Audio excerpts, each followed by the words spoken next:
Hey there, tech enthusiasts.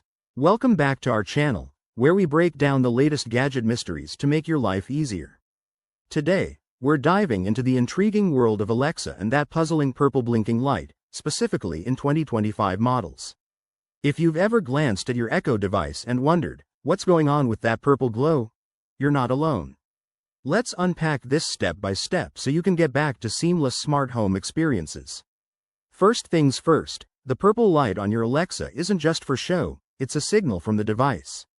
In 2025, with Amazon's latest updates, a blinking purple light typically means your Alexa is in setup mode, trying to connect to Wi-Fi, or indicating a privacy feature like Do Not Disturb.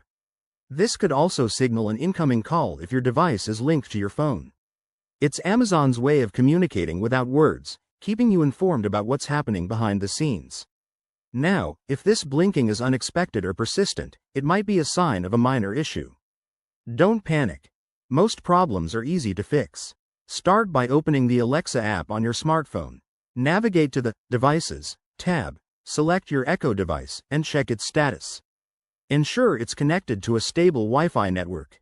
If not, try restarting your Alexa. Simply unplug the device, wait 30 seconds, and plug it back in. This often resolves temporary glitches. If the purple light keeps blinking, you might need to dive deeper.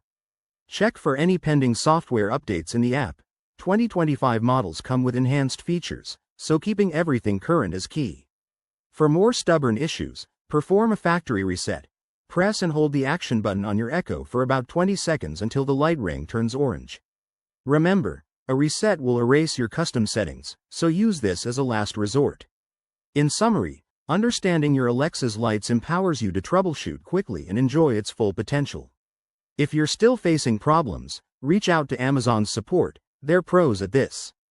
Thanks for watching, and if you found this helpful, hit that like button and subscribe for more tech tips. See you in the next video.